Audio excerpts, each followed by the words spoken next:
let's talk fourth industrial revolution. And just as the name states, it is a revolution. And when you talk about revolutions, you hear about the revolutions that happened. For example, the French Revolution, when there was an uprising of the people to, disrupt the status quo.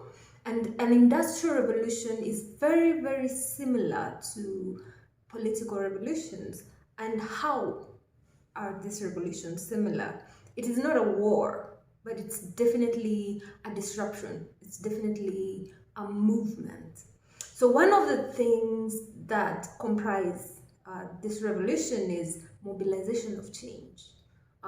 And most of this change which is being mobilized will be mobilized by a team of people or by an individual. A second aspect is the rapid social, economic, and cultural change. And soon after, there's a struggle for state of power. So definitely, we know that knowledge in itself is power.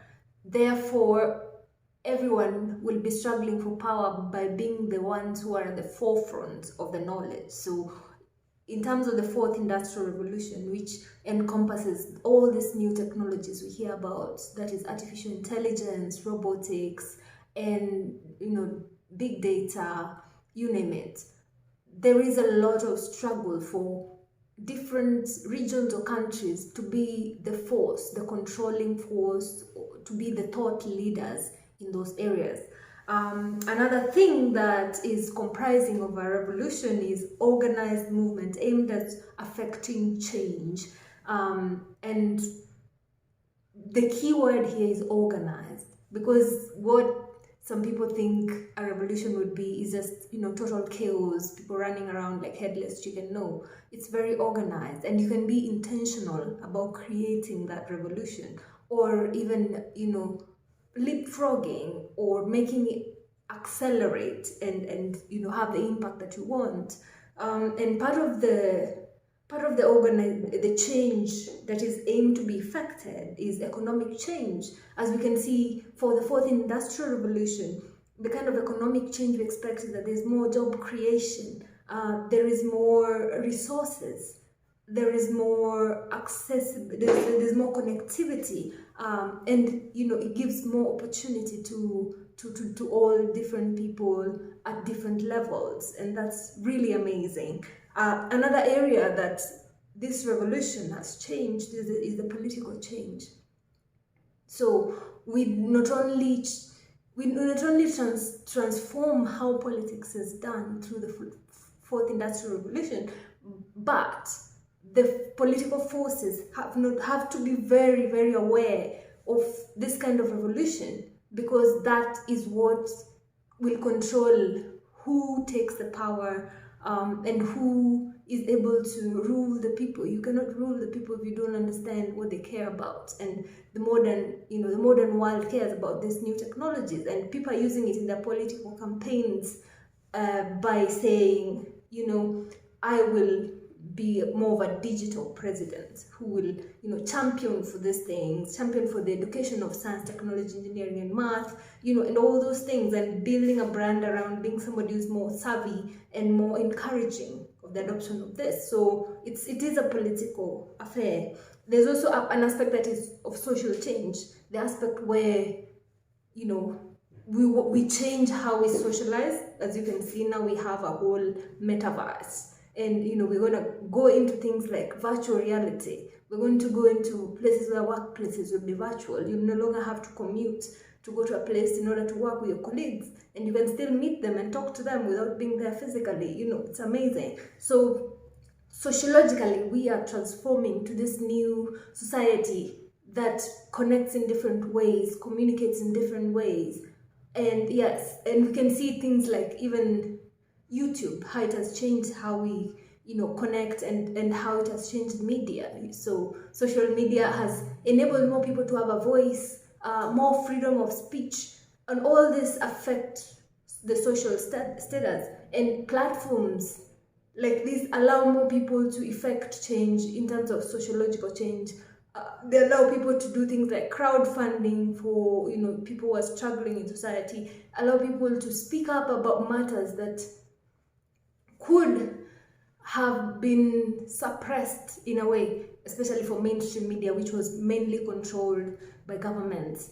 We cannot ascertain that in the future governments won't want to control the different digital technologies in a way to favor whatever policies they want to push and all that. We can see it in China. China is banning some sites, banning some access to certain information to their citizens, and just restricting them in terms of language and all that.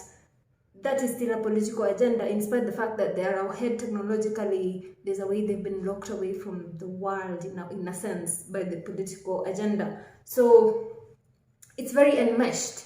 And what I'm noticing is that people talk about the fourth industrial revolution and go on and on about this technology, that technology, and that technology. And yet it's not a technological affair. Yes, the technology is there. Yes, this technology plays a big role because it's at the core of all this change. However, all the other pillars, that is the economic, political, social, and together with that technology, is what is going to make the revolution effective and make it just make it work in general. So, and I'm noticing that, especially in my country here in Kenya, is that people want to treat technology as though it's something that is aloof, something that can stand on its own somewhere in the corner as everything happens around it. And then later you come to realize that there's a sociological aspect to technology. There are barriers to adoption based on you know, the social norms, whatever it is that people perceive of that can become a barrier. So the political forces can decide this is not happening. So knowing who are the stakeholders to engage in terms of understanding, you know, how we are able to champion this technology and enable more access is very important. That is what I would definitely say. And I'm excited that there's adoption in terms of learning and acclimatizing and understanding. However, my concern for Africa, sub-Saharan Africa, has been, if we want to be the thought leaders in this industrial revolution and the next, we need to be jumping on the ship in terms of creating knowledge and discovering knowledge rather than consuming it and replicating it.